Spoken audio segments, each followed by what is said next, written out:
Imagine living years without touching another human being. No sunlight on your skin. No voice answering yours. Just walls, metal, and silence. A silence so deep it can drive a man insane. Welcome to ADX Florence, the Alcatraz of the Rockies. A place designed not to punish the body but to break the mind. Before we step inside, make sure to subscribe and turn on notifications, because what you're about to hear is one of the darkest psychological experiments ever carried out inside a U.S. prison. The average human mind isn't built for silence. Scientists say that in total isolation the brain begins to invent sounds, images, even voices, to fill the void. At the U.S. Penitentiary Administrative Maximum Facility in Florence, Colorado, known simply as ADX, that void is weaponized. Each prisoner lives inside a 12 by 7-foot concrete box. There are no bars, only a solid steel door with a narrow slot for food trays and shackled hands. Inside that box, a concrete bed, a stainless steel toilet sink combo, and a small desk molded into the wall. No view. No human contact. Only a slit of glass angled upward so prisoners can see nothing but the sky. Former Warden Robert Hood once described ADX bluntly. It's not designed for rehabilitation. It's designed for control. And that control begins with total sensory deprivation. Inmates are allowed out for 1 hour a day, but even that happens in isolation inside a cage roughly the size of a dog kennel, surrounded by 20-foot walls. No fresh air. No view of the horizon. Psychologists who've studied ADX say the environment mimics learned helplessness. A term coined from experiments where animals stopped trying to escape pain because no action changed their condition. At ADX, the mind learns the same rule. You have no control. Inmates describe their first few weeks as a kind of mental vertigo. The constant silence distorts their sense of time. Days bleed into nights. Without normal sensory input, the brain begins to rebel. Some report hearing phantom voices. Others see lights flicker where none exist. One inmate, a convicted terrorist, once wrote in a letter smuggled out by his lawyer, "In this cell you stop being human. You become a thought that can't escape itself." The Bureau of Prisons insists that ADX is a clean, safe, and orderly facility. But medical experts who've testified in federal courts tell another story. They describe inmates pacing endlessly, whispering to imaginary people, smearing feces on walls. Symptoms of what psychiatrists call SHU syndrome, Special Housing Unit Syndrome. It's a condition marked by hallucinations, paranoia, panic attacks, and self-harm, caused by prolonged isolation. The longer the isolation continues, the more irreversible the damage becomes. Even seasoned criminals, men who've survived gang wars, riots, and near-death experiences, often break here. Thomas Silverstein, once labeled America's most dangerous inmate, spent over 36 years in solitary confinement. He called his ADX cell a living tomb. In one court declaration he wrote, "The walls talk louder than any human voice." He described pacing the same 10 steps thousands of times a day, tracing invisible patterns on the walls just to feel something. At night, he would count the seconds between the sound of guard footsteps, the only sign of another living being. Doctors from Harvard's Center for the Study of Violence say that such isolation rewires the brain. The prefrontal cortex, responsible for emotional regulation, shrinks. The amygdala, which controls fear and anxiety, becomes hyperactive. In short, the human mind begins to eat itself. For most inmates, the punishment isn't just solitude, it's the loss of identity. There's no social feedback, no conversation, no mirrors to remind them who they are. One psychologist put it best. In solitary you don't just lose touch with others. You lose touch with yourself. But the system sees it differently. Officials argue that ADX houses men who cannot exist anywhere else. Terrorists, cartel leaders, and serial killers who've murdered inside other prisons. They call it a necessary evil, the last stop for the uncontrollable. Yet every time a man is sealed into one of those concrete boxes, a question lingers. Is America protecting society? Or quietly destroying human minds in the name of safety? There's an old saying among correctional officers. You can take a man's freedom, but you can't take his mind. At ADX Florence, that line doesn't hold true. Here, the mind is the first thing to go. Psychologists who've studied long-term solitary confinement say that isolation doesn't just cause emotional suffering, it reprograms the human brain. In a 2014 report by Drive Stewart Gracian, a Harvard-trained psychiatrist who has evaluated dozens of inmates in isolation units, he concluded that solitary confinement induces a psychiatric condition identical to traumatic brain injury. He called it a predictable pattern of psychological disintegration. And nowhere is that pattern more visible than behind the concrete walls of ADX. The stages of mental breakdown. The process usually begins around week 3. At first, the inmate tries to stay strong, counting steps, doing push-ups, reciting songs from memory. But time stretches. The air feels heavier. He begins talking to himself, at first quietly, then louder.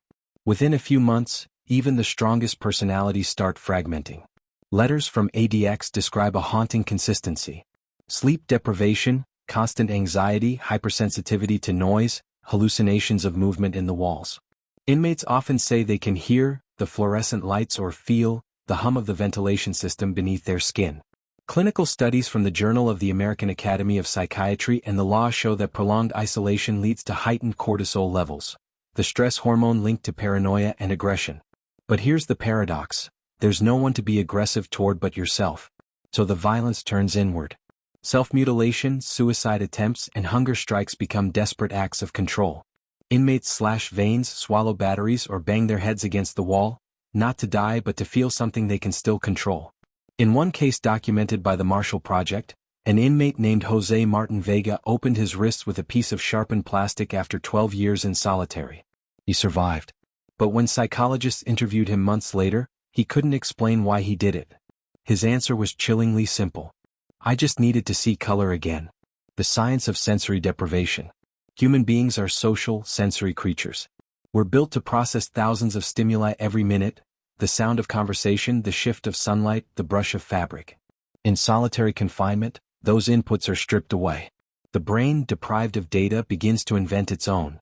In a landmark 1950s experiment at McGill University, healthy volunteers were placed in dark, soundproof rooms with minimal contact.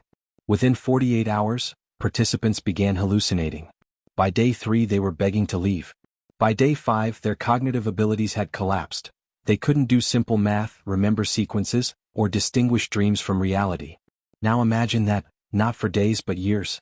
ADX inmates often compare their cells to mental pressure chambers. Former prisoner Jack Powers, once held there for robbery and escape, described it as being buried alive except you're still breathing. Powers developed severe post-traumatic stress and chronic depression. He later joined a class-action lawsuit, Bacote versus Federal Bureau of Prisons, 2012, which exposed the psychological torture inflicted on mentally ill inmates kept in solitary cells. Court documents described men smearing feces, eating metal, or slicing their flesh open to get attention from staff. A federal judge reviewing the case wrote that conditions at ADX were beyond inhumane. Even the Department of Justice acknowledged that several inmates had been placed in the facility without adequate psychiatric evaluation, worsening their mental collapse. The mind is a battlefield. Inside ADX, the real war isn't fought with weapons, it's fought in silence. Every prisoner battles his own thoughts. The routine becomes a ritual of survival. Wake up, count bricks, trace patterns, talk to the vent, stare at the ceiling until the next tray slides in. A former intelligence officer once described visiting the facility. It's quieter than a graveyard. The air itself feels heavy, like it remembers every scream ever swallowed by those walls. Inmates develop coping mechanisms that border on madness. Some memorize dictionary pages just to keep their mind moving. Others invent entire imaginary worlds, complete with families, homes, and friends they'll never see. It's the brain's final act of resistance, the imagination keeping the self alive when reality no longer feels real. One psychologist working with former ADX inmates noted a disturbing pattern during therapy sessions. Many couldn't make eye contact or tolerate conversation for more than a few minutes. After years in isolation, social interaction became physically painful. It triggered panic attacks, tremors, even fainting. These symptoms mirror what neuroscientists call social pain overlap. The fact that the brain processes emotional and social rejection using the same circuits as physical pain.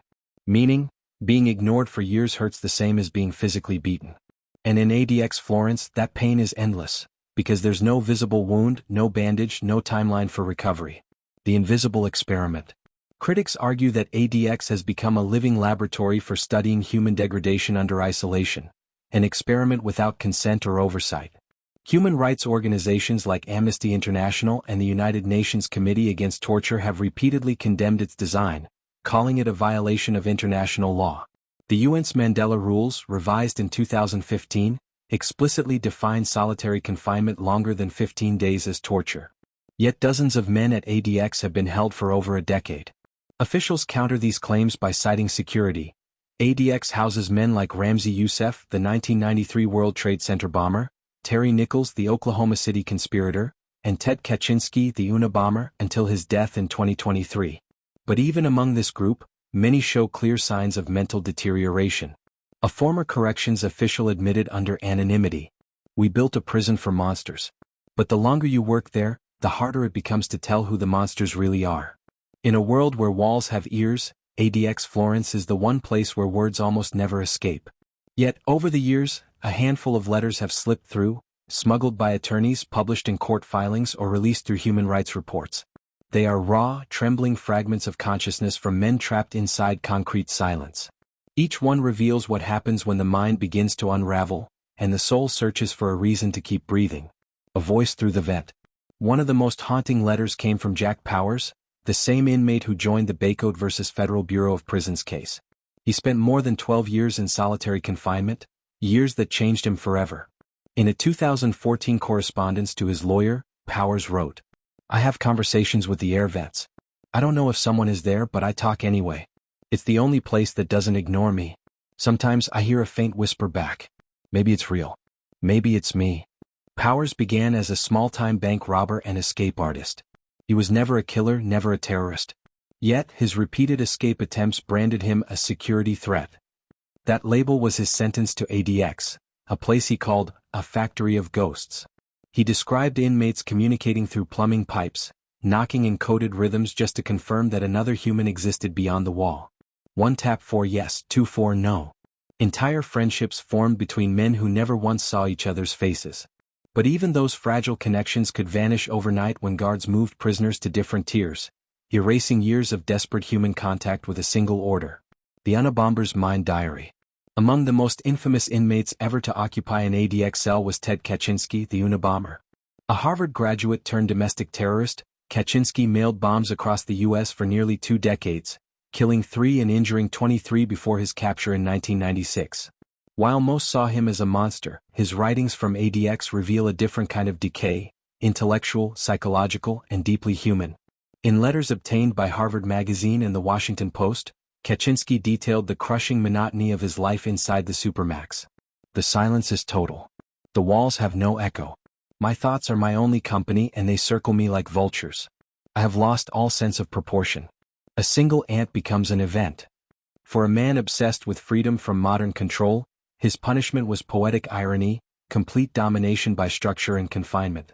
He spent 23 hours a day in that concrete tomb, with 1 hour to pace in a barren outdoor cage. Over time, even his renowned intellect began to corrode. Prison psychiatrists noted that Kaczynski's journals grew increasingly fragmented. His once scholarly tone replaced with rambling, cyclical thought patterns typical of long-term sensory deprivation. He was eventually found dead in his cell in June 2023, an apparent suicide. It was as if the walls had claimed him, one more voice silenced by the soundproof system he once railed against. The terrorist who stopped believing. Another letter, dated 2012, came from an inmate known publicly only as AB, a convicted terrorist placed at ADX after September 11. In a rare document published by the Center for Constitutional Rights, he described a profound shift in his identity. "I came here a believer. I leave a shadow. I forgot how to pray out loud. The silence here drowns even God." He recounted the early months as tolerable, a test of faith, he called it, but after several years his body began to betray him. He developed tremors, insomnia, and intense panic attacks whenever the lights dimmed. In one passage he described sitting against the cold wall for hours, tracing invisible Arabic verses just to keep his hands moving. When lawyers visited him years later, they found a man unable to sustain eye contact for more than seconds. He'd forgotten how to hold a normal conversation. Psychologists identified his symptoms as prolonged dissociative disorder, a condition often seen in torture survivors. Letters that never left. Not every letter from ADX finds its way out. In 2017, an internal review by the Bureau of Prisons confirmed that mail censorship is part of daily operations, especially for inmates under Special Administrative Measures, SAMs. These rules, introduced after September 11, allow authorities to intercept, read, or destroy communications deemed risky to national security. In practice, it means that many inmates, especially high-profile ones like Ramzi Youssef and Richard Reed, the shoe bomber, live in a world without correspondence. Every word they write may never be read. Every letter sent might never arrive. Civil rights groups call this the slow erasure of identity. Because when your voice cannot leave the cell, the world begins to forget you exist, and eventually you forget it too. Echoes in court. In 2015, during the Bacote hearings, lawyers submitted over 500 pages of inmate letters and mental health evaluations as evidence. The testimonies painted a consistent, horrifying picture. Men talking to walls, cutting their skin just to feel human, and begging for voices to talk back. One anonymous inmate wrote, "Sometimes I scream just to prove I still have a voice. The silence eats it before it reaches my ears." Another, "I dream of handcuffs. Not because I like them but because at least someone has to touch me to put them on." Federal judges reviewing these cases called the conditions constitutionally suspect, yet most inmates remained confined. Even after settlements and mental health reforms, isolation persists, because ADX's architecture is built for solitude. The system itself cannot function any other way. The silence that survives. The letters, however scattered, form a collective diary of despair. They reveal not just what it's like to live inside ADX, but what it means to cease being a person and become a file. Each sentence trembles with the same underlying truth. The human mind is not built for this kind of loneliness. Yet, as new names replace old ones on the cell doors, the pattern continues. Men vanish into silence. And somewhere beyond those concrete walls, their words wait for someone willing to listen. Because in ADX Florence, a letter isn't just a message, it's proof that thought still exists. And sometimes that proof is all a man has left. Most people imagine a Supermax prison as chaos barely contained, guards shouting, sirens blaring, steel doors clanging. But at ADX Florence it's the opposite. The silence is almost perfect. Even the guards walk softly. The real power here isn't in raised voices or drawn weapons, it's in routine. A cold, calculated rhythm that controls both inmate and officer alike. The architecture of obedience. Everything at ADX is built for one purpose: absolute control without contact. The architecture itself is a form of psychological warfare. Each cell faces inward, toward a corridor rather than the outside world. Every door is operated remotely from a secure control booth, and officers rarely enter the tiers. Instead, they monitor inmates through reinforced glass, motion sensors, and surveillance cameras that watch even when the prisoner sleeps. The design creates a perfect illusion. Prisoners feel watched all the time, yet never see their watchers. It's a real-world echo of the panopticon, the 18th-century prison model conceived by philosopher Jeremy Bentham, an institution where visibility equals control. ADX took that concept and industrialized it. One former warden explained it bluntly. "Here you don't raise your voice. The building does the work for you." Inside this system, human emotion is replaced with automation. Doors slide open and close with hydraulic precision. Meals appear through a slot, delivered by unseen hands. Orders are issued through an intercom. Even punishment has become mechanical, impersonal, efficient, sterile. The routine. For the guards, life at ADX is as repetitive as the inmates, only with more movement and less purpose. A standard day begins at 6 a.m., when the first shift checks control panels and security feeds. Officers move in pairs at all times. Their voices are low, their steps measured, their faces unreadable. By 7 a.m., food carts roll down the corridors. Each tray contains the same items: a portion of eggs or cereal, 2 slices of bread, milk, and coffee. Guards slide the trays through narrow slots and wait silently as inmates pick them up. No greetings. No eye contact. It's procedure. Conversation, even casual, is discouraged. Because at ADX, connection is a liability. Officers are trained to maintain emotional distance. The reasoning is simple. In a place where every inmate is dangerous, familiarity can be fatal. But over time, that emotional armor comes at a cost. A retired guard once told the Denver Post, "You start to forget how to talk like a normal person. You stop smiling. You go home and you still feel like you're being watched." The hidden toll on guards. While much of the world sees ADX as a fortress protecting society from killers and terrorists, the toll it takes on those who run it often goes unnoticed. Psychologists studying correctional officers in high-security environments found alarmingly high rates of PTSD, sleep disorders, and depression. The constant exposure to human suffering, combined with enforced emotional detachment, creates what experts call compassion fatigue. At ADX, that fatigue is amplified by the facility's silence. Guards go entire shifts without hearing another human voice. They communicate through hand signals, nods, or brief radio bursts. The job becomes mechanical, input, output, observation, until the line between duty and indifference blurs. A former lieutenant described it this way: "You're trained to see them as threats, not men. But after years of watching them rot in those cells, something inside you starts to rot too." In 2013, a Bureau of Prisons internal survey found that nearly 70% of ADX staff reported chronic anxiety, and 1 in 3 had sought counseling for psychological distress. The walls don't just contain violence, they absorb it, reflect it, and echo it back on everyone inside. Contactless control. Every motion inside ADX is choreographed for security. If a prisoner needs to leave his cell, for a medical exam, a shower, or a brief stint in the recreation cage, he's placed in full restraints: shackles, handcuffs, waist chain, leg irons. The inmate kneels, slides his hands through the slot, and waits for the cuffs. Only then does the door open. 2 guards flank him at all times, one holding the chain, the other watching for sudden movement. The process is wordless, efficient, almost ritualistic. Showers are automated with time limits. Once the set time expires, water shuts off remotely. If an inmate disobeys orders, a control officer can cut power, water, or lights with the press of a button. Discipline here is built into the infrastructure.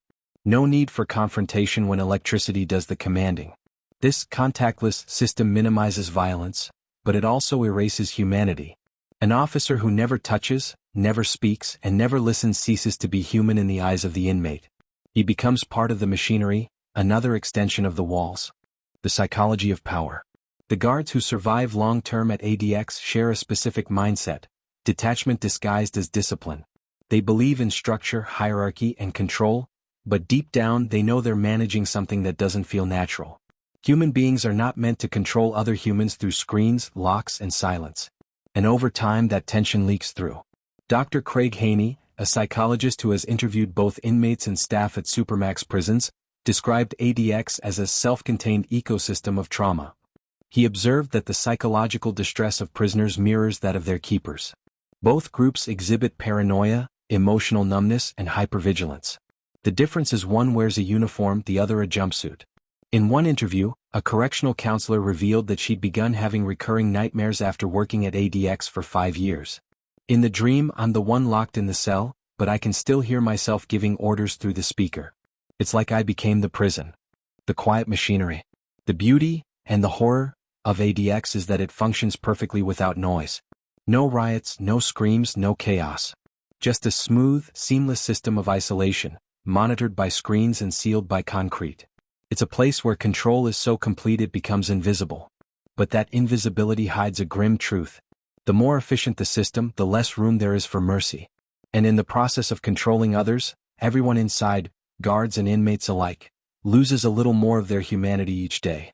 When a journalist once asked a retired warden if ADX worked, he paused before answering. "It works too well." That's the problem. Before the towering walls, before the remote control doors and silent corridors, there was fear. Fear of chaos. Fear of loss of control. Fear that America's prisons could no longer contain its most dangerous men. The story of ADX Florence begins not with blueprints, but with blood, spilled inside the very institutions meant to enforce order. The spark. Marion, Illinois, 1983.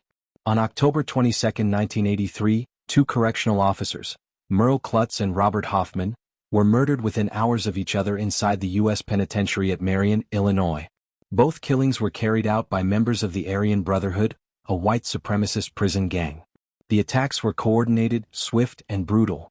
One officer stabbed 40 times with a homemade shank, the other ambushed in the same corridor later that day.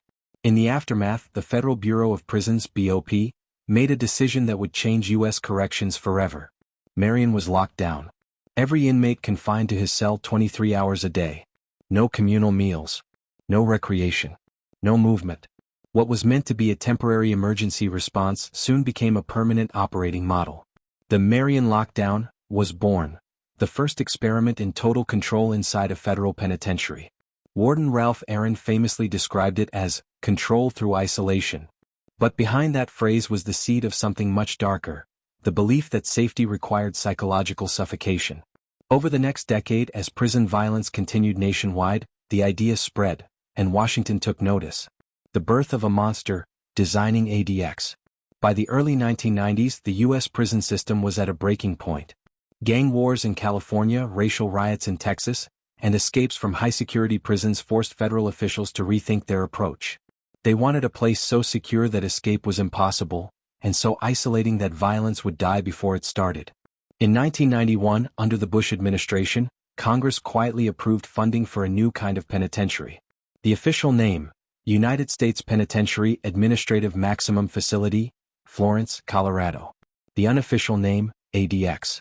Budgeted at roughly $60 million, construction began that same year on a barren stretch of desert 100 miles south of Denver. The site was chosen for its isolation, surrounded by nothing but scrubland and mountains. No witnesses. No nearby population. Something went wrong inside, the world would never hear it. When ADX opened in 1994, it was hailed by the Bureau of Prisons as the most secure prison ever built in the United States. Officials called it the ultimate deterrent, a place for those who could not function anywhere else. Critics called it something else entirely, a human laboratory built out of fear. The politics of panic. The early 1990s were defined by a new kind of public anxiety. The war on drugs had filled prisons beyond capacity. Violence behind bars was rising. And America had just witnessed a series of violent acts that shook its sense of safety: the 1993 World Trade Center bombing, the rise of domestic terrorism, and escalating gang violence from coast to coast. Politicians needed to look tough. And nothing looked tougher than a fortress designed to cage the worst of the worst. Senator Alphonse D'Amato called for a facility where terrorists will disappear from society. Attorney General Janet Reno declared it a necessary evolution in national security. Behind closed doors, however, internal memos from the Justice Department revealed a more pragmatic motive: containment through fear. They believed that if prisoners across the country knew ADX existed, a place of total isolation, it would deter violence elsewhere. In short, ADX wasn't just a prison. It was a message. A prison for the unmanageable. When ADX opened its gates in November 1994, its first residents weren't terrorists or mass killers. They were inmates who had attacked staff or fellow prisoners in other federal facilities. Many transferred from Marion, Leavenworth, and Atlanta. Among them were gang leaders, cartel lieutenants, and serial escape artists. Their names meant nothing to the public, but their behavior shaped the prison's legend. The facility was divided into units, each one a rung on a ladder of control. At the top was Control Unit D, known as the Tomb. Inmates here were in near total lockdown, no human contact, no conversation. To move downward into less restrictive units, they had to demonstrate years of perfect compliance. No violence, no disobedience, no protest. But as time went on, ADX's purpose shifted. After September 11th, it became home to America's most infamous convicts. Ramzi Youssef, mastermind of the first World Trade Center bombing. Terry Nichols, co-conspirator in the Oklahoma City bombing. Richard Reed, the shoe bomber. Zacarias Moussaoui, dubbed the 20th hijacker. And later, Dzhokhar Tsarnaev, the Boston Marathon bomber. The prison that began as a response to gang murders now stood as the ultimate weapon in the U.S. war on terror.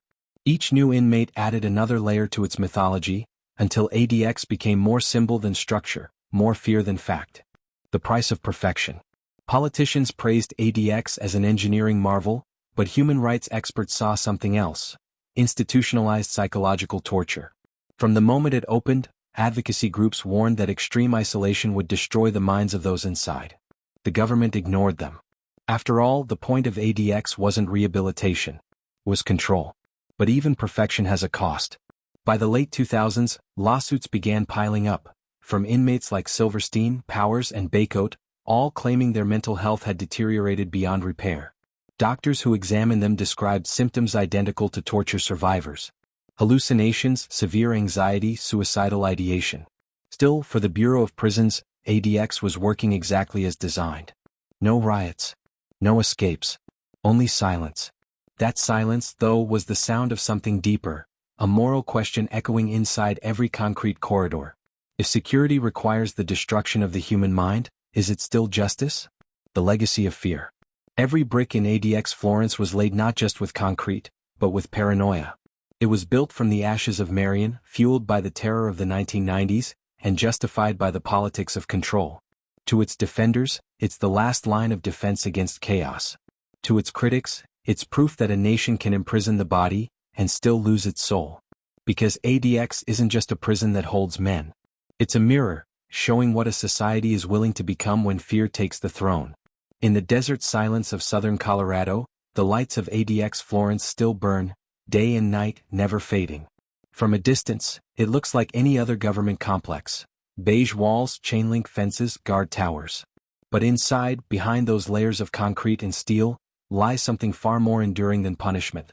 It's the slow, invisible collapse of the human mind. For 3 decades, ADX has been called escape-proof. No one has ever broken out. But the truth is more haunting, because the real escape isn't physical. It's psychological. And almost no one has ever made it. Psychologists who've examined long-term ADX inmates describe a transformation so complete that some men forget how to function outside the walls. When released, they fear open spaces, conversations, even daylight. They shuffle instead of walk, whisper instead of speak, and wake up screaming at night when no one answers. Freedom, for them, feels like another kind of cell. One former warden once said, "ADX isn't a place, it's a condition." And maybe he was right. Because even after the doors close each night, even after the guards clock out, the system keeps running, quietly, efficiently, endlessly. A machine that consumes noise, emotion, and identity until all that remains is silence. Human rights organizations call it torture. The government calls it justice. But somewhere between those two definitions lies the real question. One that echoes through every hallway of that Supermax fortress. What do we lose when punishment becomes perfection? Camera pans slowly over the razor-wire horizon of Florence, Colorado. The sun sets behind the Rockies. A lone guard tower silhouette fades into shadow. ADX Florence wasn't built to rehabilitate, it was built to contain. But containment comes at a price. Every locked door, every silent hallway, every forgotten name, they're all part of the cost we rarely talk about. Because when a prison breaks the mind instead of the body, the damage doesn't stay behind bars. It follows us, into policy, into justice, into who we become as a society. In the end, the walls of ADX may hold the inmates, but it's the silence that holds us all.